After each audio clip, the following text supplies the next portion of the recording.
The fire had burned for only a few minutes when the ground beneath Sinbad began to rise. Trees leaned. Cooking bowls rolled toward the sea. From the ship, the captain shouted the truth no sailor on shore wanted to hear. This was not an island. It was the back of a creature that had slept so long that earth and trees had gathered on its skin. And now it was diving. Years later, when Sinbad was once again a wealthy man in Baghdad, he would begin the story of his first voyage not with riches, but with ruin. Before the whale, before the foreign king, and before the impossible return of a ship that believed him dead, Sinbad had already lost almost everything. Sinbad's father had been a merchant of high rank, and when he died, he left his son a great inheritance. But Sinbad reached manhood without understanding what that fortune had cost to build. He dressed richly, kept expensive company, and lived as though money could never end. It did. When he finally looked at what remained, comfort had become debt and pride had become fear. Sinbad sold his last possessions for 3,000 pieces of silver.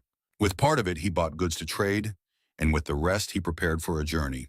He would rebuild his life with his own labor, or lose it trying. He traveled from Baghdad to the port of Basra and joined a company of merchants aboard a trading ship. Their hold carried cloth, spices, metalwork, and other goods meant for distant markets. For days and nights, they moved from island to island, buying where prices were low and selling where goods were rare. The work suited Sinbad. Each bargain repaired a little of what his careless years had destroyed. Then the ship approached a place unlike any land they had seen before. It seemed to be a garden floating on the ocean. Trees rose from soft ground. Clear water ran between patches of green. The captain dropped anchor, and the merchants went ashore grateful for shade and stillness. Some washed in the stream. Some wandered beneath the trees. Others gathered wood, set out large bowls, and lit fires to cook their meal. Sinbad ate, laughed, and joined the others in exploring the beautiful shore. No one questioned why such a small island had no rocks, no birds' nests, and no beach shaped by the tide. The warning came from the ship. The captain was shouting for everyone to leave their food and run. What they believed was an island, he cried, was a mighty fish sleeping at the surface since ancient times. Trees had grown across its back, but the heat of their fires and the pounding of their feet had awakened it. Beneath Sinbad, the earth rolled like a living muscle. Water poured through the grass. Men ran for the boats while pots, branches, and burning wood slid past them. Then the creature arched once, turned toward the deep, and pulled the entire garden under the sea. The water closed over Sinbad and dragged him far below the light. When he fought his way back to the surface, the ship was already raising its sails.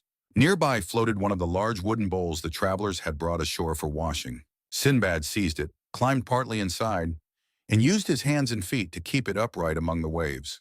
He called after the captain, but wind and distance swallowed his voice.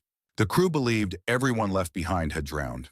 As the ship vanished, night gathered over the sea, and Sinbad prepared himself for death. He remembered little after darkness fell. By morning, the current had thrown him against the shore of a mountainous island. Fish had bitten at his legs, and every limb was numb. He caught a low branch, dragged himself above the surf, and collapsed. When the sun woke him, he could barely crawl. Slowly, he found shade, then a brook, then fruit. For several days, he drank, ate, and recovered his strength. The island seemed empty, but one afternoon he saw a large shape standing near the coast. At first, he feared another creature of the sea. It was a beautiful mare, tethered alone beside the water. The mare screamed and struck the sand. A man emerged from a hidden cave and demanded to know who Sinbad was. After hearing the entire story, the stranger gave him food and explained the strange scene. He was one of the grooms of King El-Mihraj. At each new moon, the king's men tethered their finest mares along the shore, waiting for powerful seahorses to rise from the waves. As Sinbad watched from the cave, one of those creatures appeared in the foam. The groom captured and subdued it with a heavy cord. Then he brought Sinbad to the other grooms, who agreed that a man rescued from such a death must be taken before their king.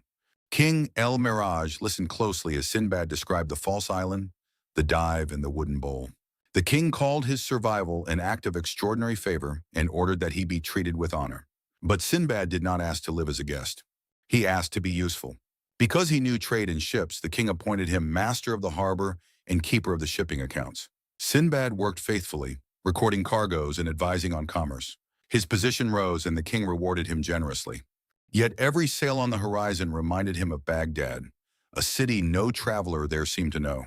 One day, a great merchant ship entered the harbor. Sinbad inspected its cargo and asked the captain whether everything had been unloaded. The captain said a few bales remained below. Their owner, a merchant from Baghdad, had drowned earlier in the voyage.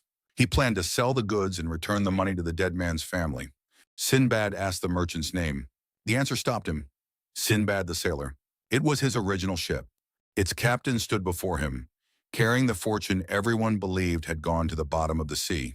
When Sinbad claimed the goods, the captain accused him of trying to steal from a dead man. Sinbad did not demand belief. He began describing small events from the voyage, bargains made at earlier ports, words exchanged on deck, and details no stranger could have known. The captain's suspicion gave way to recognition. The merchants gathered around him, astonished to find alive the companion they had mourned. They returned every bale. Sinbad selected the finest pieces and offered them to King El-Mihraj in gratitude. The king accepted and gave him gifts of even greater value. Sinbad sold the rest of his original cargo at a profit, bought rare merchandise from the island, and received permission to sail home. The voyage back was kind. Favorable winds carried the ship to Basra, and from there Sinbad returned to Baghdad. His family and friends welcomed a man they had expected never to see again. He sold the cargo, bought houses and land, and rebuilt the comfortable life he had once wasted. But the fortune was no longer the same. The first had been inherited and spent without thought. The second had crossed an ocean, vanished beneath a living island, and returned only because Sinbad survived, worked, remembered, and proved who he was. The whale had taken him to the edge of death. It had also forced him to earn his name. That was Sinbad's first voyage. The sea had returned him to Baghdad richer and wiser, but it had not cured his hunger for distant horizons. In the second voyage, a giant bird in a valley of diamonds would show him that the whale island was only the beginning. Subscribe to Nightfall Tales and join us for the next journey.